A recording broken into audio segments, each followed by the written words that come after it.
Agar to'xtovsiz shunaqangi qo'rqinchli multiklar yoki videolar chiqishini xohlasangiz, videoga like bosing va kanalga obuna bo'ling. Albatta, fikringizni kommentariyada yozishni ham unutmang.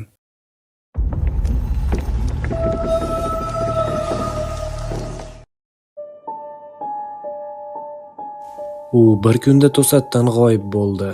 Meni to'g'rimda joylashgan kvartiradagi qo'shnimni oxirgi marta qachon ko'rganimni eslolmayman. O'sha ayol erini ko'chadan har xil axlat sudrab kelgani uchun koyigan edi. U esa tosh sudrab kelar edi. Avvaliga katta burchakli toshlar edi. Keyin u xaltalar to'ldirilgan daryodan olingan kichkina toshlarga o'xshash toshlar olib keldi. Ha, g'alati odamda. Bu dunyoda har xil odamlar bor-ku. Xuddi kolleksionerga o'xshaydi. U o'zgarib qoldi va og'zida nimanidir chaynardi. Bir kuni liftda unga duch kelib qoldim. Qo'shni to'satdan tabassum qildi. Tishlari bilan nimadir bo'lgan edi. Tushunmadim, qandaydir g'alati yoki umuman yo'q edi va gapirdi. Kira qol, bugun kech payt ichamiz, o'tiramiz va maishat qilamiz. Men seni mehmon qilaman. Xotinim ketgan, yolg'iz o'zim zerikaman. Ikkilandim, lekin qiziqish g'alaba qozondi. Bundan tashqari xotini haqida so'ramoqchi edim. Qanday uylangan, nima bo'lgan? Unga kirishimni aytdim ikkilangan holatda. Kechqurun eshikni taqillatdim. U ochilib qoldi. Uzoqdan qo'shnining ovozi eshitildi. Uyalmay kiravering, poyabzalingizni yechmasangiz ham bo'ladi. Men kvartira ichiga kirdim. Oyoqlarim tagida nimadir xirsillab ketdi. Koridor qorong'u edi, lekin kichik toshlarga o'xshardi. Hamma joyda yotardi.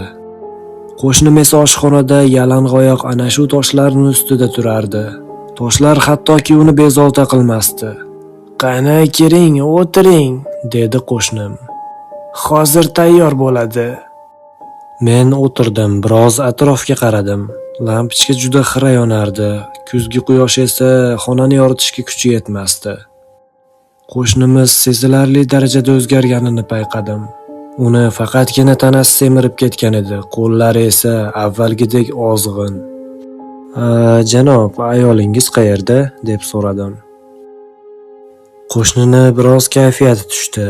Tovadagi narsani aralashtira boshladi. Ketdi, deb g'o'ldiradi. Mening sevgimga chidamadi. Meni g'alati jinni dedi. Toshlar unga xalaqit berdi. Tushunasanmi toshlar? Keyin u oldimga kelib shovqin bilan oldimga tovani qo'ydi. Issiqligida mazza qilib ye. Men kotletlarga qaradim. Mukammal dumaloq tekis edi. Pomidor sousiga botirilib juda ham yaltirab turardi. Birini vilka bilan sanchmoqchi bo'ldim, lekin sanchilmadi. Silliq yuzida vilka sirpanib ketdi.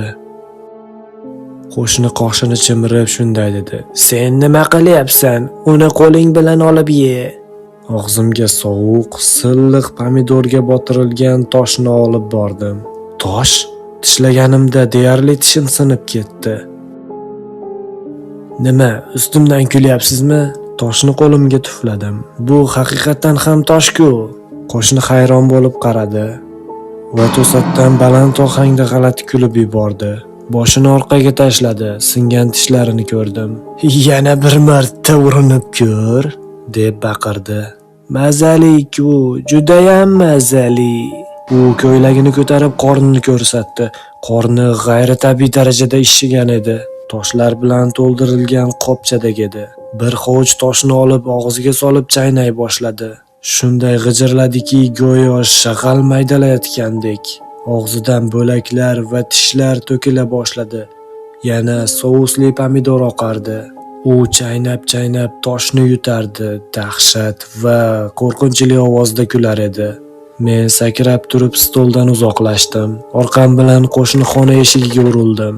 Eshik qattiq yopilmagan ekan, ochilib ketdi. To'g'ri tumbuchkaning oldiga borib qoldim. Xona qorong'u, namlik hidi kelardi. Birozdan so'ng ko'zimga stul ko'rindi. Uning ustida bir ayol o'tirardi. Bu qo'shni xonimmi? O'sha jinnining ayoli. U arqon bilan stulga bog'langan edi. Bosh kuchsiz bir tomonga osilib turardi. Oq sochlari yuzini yopgan, og'zi ochiq va toshlar bilan to'ldirilgan edi. Silliq dumaloq toshlar og'zidan chiqib turar edi. Eng dahshatlisi, u hali tirik edi. Ko'zi qimirladi, koridordan chaynash va baland kulgi ovozi eshitilardi. Men zinapoyaga yugurib chiqib, tashqariga sakradim va hovliga yugurdim.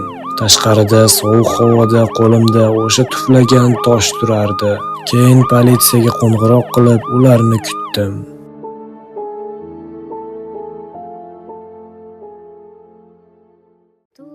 Kanalimizga obuna bo'ling. Bizda sizlar uchun dahshatli hikoyalar